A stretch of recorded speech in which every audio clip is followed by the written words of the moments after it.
საქართველოს კანონმდებლობით, რომელიც ხელისუფლება მიიღო, ინდოეთის, პაკისტანის, ავღანეთის, ბანგლადეშის, სომალის, სირიის და კიდე დანარჩენი არც თუ ისე მდიდარი ისლამური ქვეყნის მოქალაქეს თუ აქვს საუდის არაბეთის, ყატარის, ქუვეითის, ომანის და გაერთიანებული საემიროების ერთწლიანი ვიზა ან ბინადრობის უფლება, ისინი დაუბრკოლებლად უვიზოდ შემოდიან საქართველოში. ხო წარმოგიდგენ, რა სიგიჟე საკეთებს ეს მთავრობა.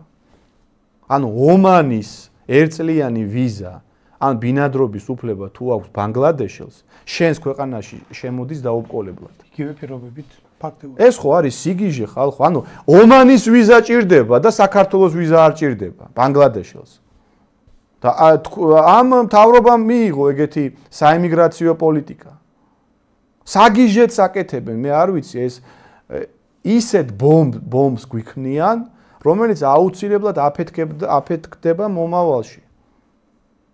რომლის გამოსწორებას დასჭირდება ძალიან დიდი ძალისხმევა. ღმერთმა არქნა სისხლი თუ არა. და რატო აკეთებს ამას ეს ხელისუფლება? რატო? კი ავხსენეთ ჩვენ მათი ამოცანა რა არის? ქართველები რო გადიან აქედან, ვიღაცამ ხო უნდა იმუშაოს მათ მსხვილ ბიზნესებში. თან უფრო იაფად. თან უფრო იაფად. ვიღაცამ ხო უნდა გააკეთოს მათი შავი სამუშაო. და მაგისთვის ერეკებიან ამ ხალხს, მაგრამ მაგდენს კი ვერ ხვდებიან, რომ 15-10 წელიწადში შეიძლება დღეს მუშაობს ის ორლარა, ეგეც პრობლემაა, კაცო, რატო უნდა ჩამოანგრიოს რაღაცა სამუშაო რითმი. ანუ ქართველი თუ აქამდე 5 ლარად მუშაობდა, სიტყვა მაგალითად კურიერი.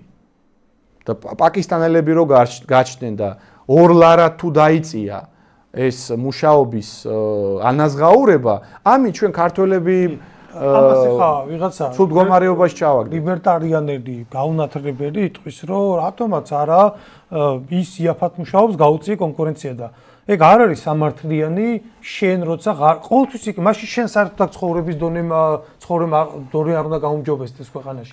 ყოველთვის იქნება ვიღაცა ღარიბი, რომელიც უფრო იაფად იმუშავებს. ეგ როგორი რაღაცაა, იცი? ჩვენს წინაპრებს დიდგორის ბრძოლა რო არ მოეწყოთ და თავი რო არ შეეკლათ მტრისთვის, რომელიც თხოვდა რომ მოდი რა, მიიღე რა ეს ჩემი სარწმუნოება, ჩემი კულტურა, ჩემი ხალხის ჩაისახლე იქ და პრობლემა არ გექნება. კარგად იქნებოდნენ. ანუ ეკონომიკურათაც უფრო თუ მაგ პირობებს დააკმაყოფილებდნენ, აგად ისლამს მიიღებდნენ. თუ გათურქდებოდნენ, ხო, თუ გათურქდებოდნენ, პრობლემა გამდიდრდებოდა, უფრო მდიდრებიც იქნებოდნენ, კაცო. საშუალო სტატისტიკურ ქართველზე, ქრისტიანზე უფრო მდიდარიც გახდებოდა, იმიტომ რომ ის იყო უფრო ძლიერი და უფრო მდიდარი. საერთოდ ეკონომიკური და კომერციული პირობების მოყვანა ყველა დარგში კი არ შეიძლება, კაცო. არსებობს გეოპოლიტიკური ინტერესი და არსებობს კომერციული, ეკონომიკური ინტერესი. არ შეიძლება კომერცია შემოვიდეს გეოპოლიტიკურ ინტერესებში. მით უმეტეს ისეთ სასიცოცხლო დარგში, როგორიც არის დემოგრაფია.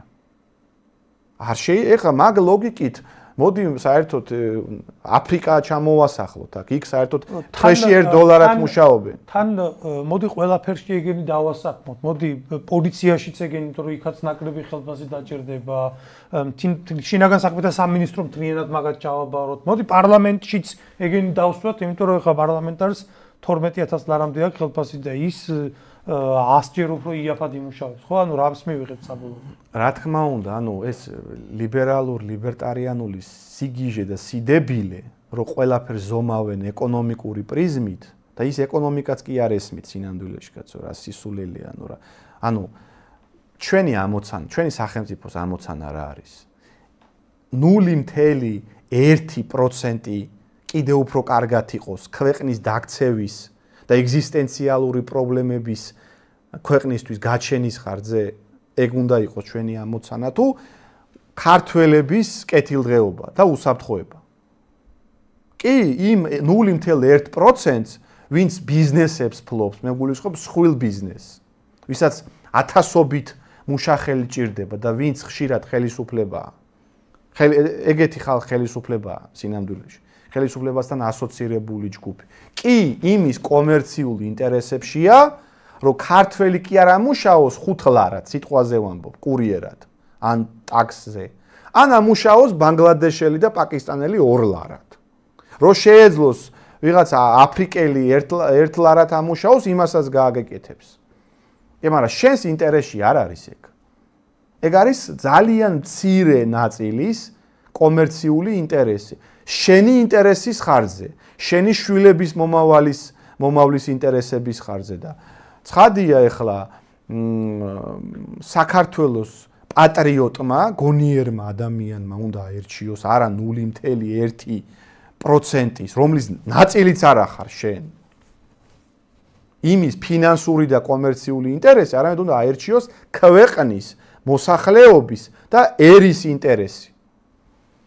რაც შეეხება საზოგადოების ბერკეტებს, რომ როგორ შეიძლება ხელისუფლება, რომელიც აბსოლუტურად მომწყდარი კი არა და დაპირისპირებულია ქვეყნის ეგზისტენციალურ ინტერესებს და ატარებს ქვეყნისთვის საზიანო საშინაო და საგარეო პოლიტიკას, განსაკუთრებით საიმიგრაციოს, როგორ შეიძლება საზოგადოებამ მოახდინოს მასზე ის ზეგავლენა, რაც აიძულებს, რომ როგორც მინიმუმ გადახედოს ამ ყველაფერს. ჩვენ ხავ საუბრობთ, რომ უნდა შეიცვალოს საიმიგრაციო პოლიტიკა.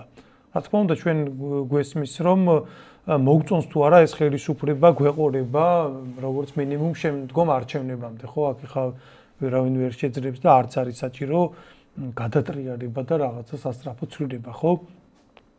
გადატრიალება ყოველდღე დაუშვებელია. რა თქმა უნდა, როგორც მინიმუმ შემდგომ არჩევნებამდე ესენი იქნებიან, ანუ 4 წელი იქნებიან გასაგებია და ჩვენთვის იდეალური ვარიანტია, რომ ვაიძულოთ ხელისუფლებამ მშვიდობიანი გზით, რა თქმა უნდა, რომ გადახედოს ამ განსაკუთრებით საიმიგრაციო პოლიტიკას და შეწყდეს ეს უკონტროლო შემოდინება. აი როგორ რა ბერკეტი აქვს ამისთვის საზოგადოებას ეს ერთი და მეორე რამდენად ჯერა საზოგადოებას რომ შეუძლია ზემოქმედება ამ მიმართულებით. პირველი რითაც უნდა დავიწყოთ ამ პრობლემის მოგვარება არის ამ პრობლემის დანახვა. მე იმას კი არ გულისხმობ მარტო ქუჩაში ამის დანახვა. ქუჩაში კი ვხედავთ.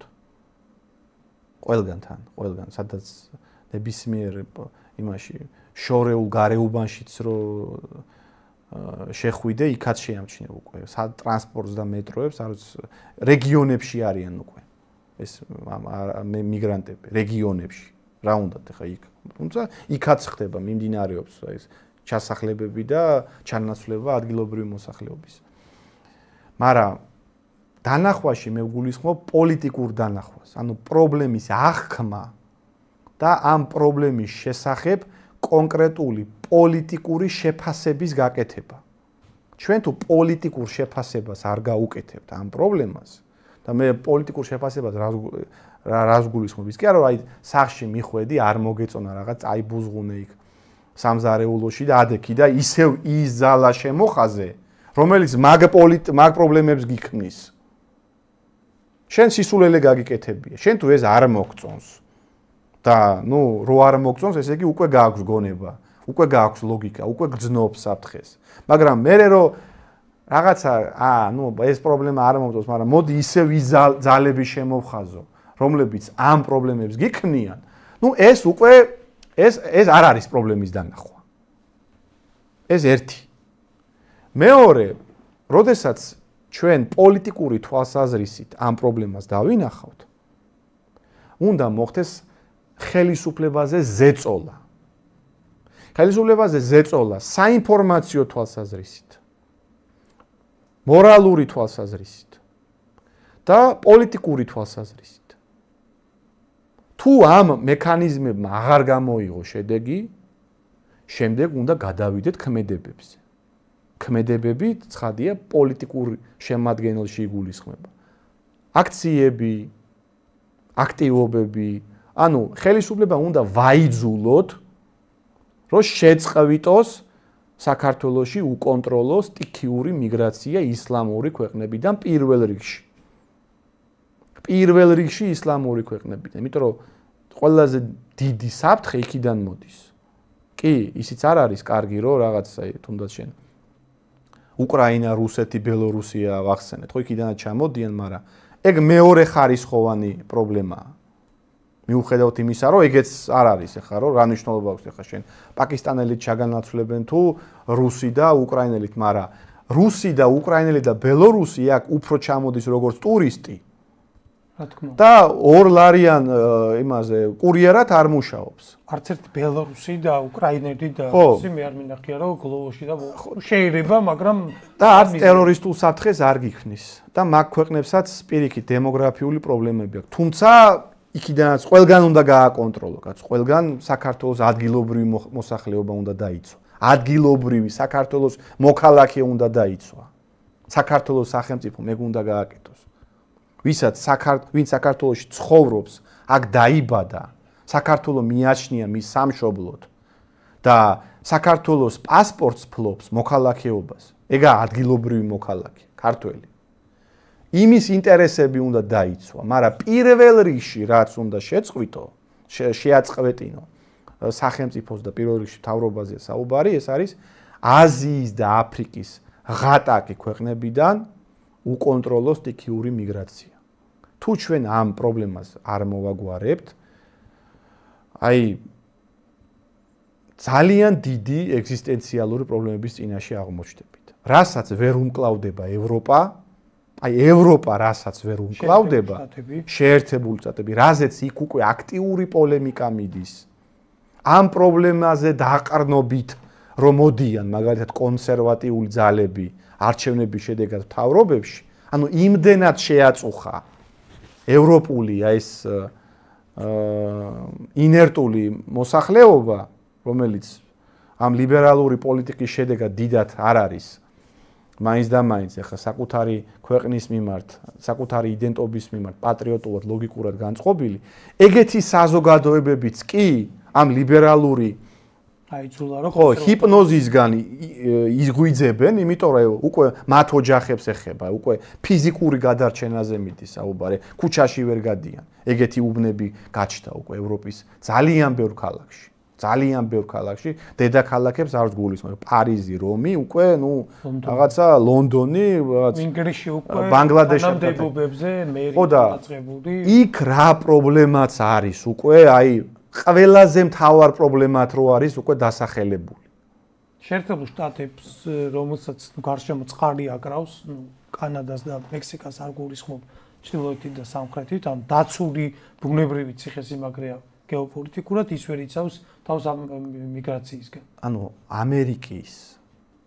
ამერიკა თვითონ არის კაცო მიგრანტების ქვეყანა. ხო, თვითონ შეიქმნა იქ მიგრანტების ჩამოსვლის შედეგად, მაგრამ ამერიკაც კი შეწუხდა 350 მილიონიანი უზარმაზარი კონტინენტი, რომელსაც წესით რაღაც ნაციონალური იდენტობა არ აქვს, არც რელიგიური იდენტობა არ აქვს. სულ 220 წელია რაც შეიქმნა და დიდად მნიშვნელობა არ უნდა იყოს შენ შავკანიანი ხარ თუ ლათინოსი ხარ თუ თეთკანიანი თუ აზიელი. ეგეთი სახელმწიფოც კი შეწუხდა უკონტროლო მიგრაციით. და ტრამპის არჩევა განაპირობა უკონტროლო მიგრაცია.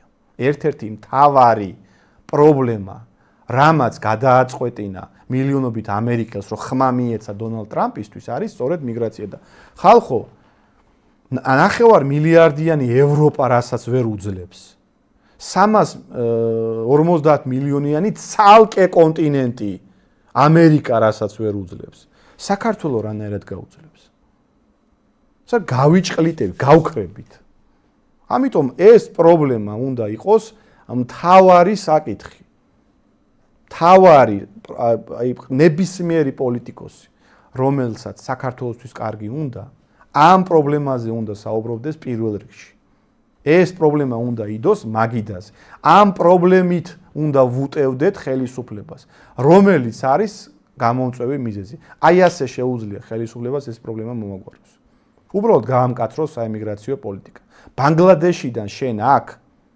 ვერ მოხვდები თუ საქართველოს სახელმწიფო შენ ამის საშუალებას არ გაძლევს. პაკისტანიდან შენ აქ ვერ მოხვდები, თუ საქართველოს სახელმწიფო შენ ამის საშუალებას არ გაძლევს. ისინი ჩამოდიან ლეგალური გზით, იღებენ ბილეთს, ჯდებიან თვითფრინავში და თბილისის საერთაშორისო აეროპორტში ჩამოდიან. იმიტომ რომ ჩვენი სახელმწიფო უშვებს ამას. ჩვენი სახელმწიფო აძლევს ამის საშუალებას. და აქ არის საერთოდ სახელმწიფო ინტერესი, არის რამდენიმე ოჯახის და მათი უახლოესი გარემოცვის ფინანსური ინტერესი, რომ ვიღაცა გამდიდრდეს, ამას ეწირება სახელმწიფო. ზუსტად 0.1%-ის კომერციულ ინტერესს 10 წელიწადში რომ გამდიდრდეს, ეწირება ჩვენი ქვეყნის მომავალი. აი ეს ხდება რეალურად. რაღაც განსაკუთრებული კონსპირაცია აღარ ჭირდება, კაცო, რაღაცე. არავინ არ დაავალა ამათ იმიდან, მარსიდან და ამერიკიდან. არა, 0.1%, რომელიც მომჯდარია ძალაუფლებას, რომელიც ხელისუფლებაა თავად, რომლის ხელშია ყველა მსხვილი ბიზნესი, მათ ჭირდებათ მუშა ხელი, იაფი მუშა ხელი. ქართველს მეტი უნდა მისცენ, არ უნდათ ეგ, რატო უნდა მისცენ ქართველს 5 ალარი ფიქრობს, როცა 2 ლარს მივცენ პაკისტანელს. ჩამოყავთ და ჩვენი შვილების მომავალს სპობენ. ეგ სხვათა შორის იმდენად 2x2-4-ვით არის, რომ სხვა ინტერესი მანდ არ არის, რომ მიუხედავად ამდენი ხანი, რომ საზოგადოებას ეს აწუხებს, ფორმალურადაც კი ხელისუფლებამ არც კი სცადა აეხსნა რეალურად რა შეჭირდებოდა საქართველოს მაგალითად პაკისტანთან უვიზო მიმოსვლა. ისე შინაგან საქმეთა მინისტროს მონადმოადგილე გამოვიდა და რო თქვა რომ აი ამდენი 1000 მიგრანტია იქიდან ჩამოსული. ერთი რამდენი ქართველი ჩავიდა პაკისტანში ძალიან ანუ ხო არის უვიზო მიმოსვლა, ხო? აქედან იქ რამდენი ჩავიდა. მე ცოტა ეჭვი მეპარება რომ რა უნდა ქართულს პაკისტანში რაზე ჩავა, ხო? და ჩვენ რაში გვჭირდებოდა მაშინ რა სარგებელი მოუტანა ამას საქართველოს? ეგ ძალიან საინტერესოა, სხვათა შორის ახლა ეს ლიბერალი ჟურნალისტები რა თქმა უნდა 100 წელი მაგას არ კითხავენ. ლიბერალი ჟურნალისტები ჩვენ გვიტევენ და ხელისუფლებას იცავენ ამ საკითხში.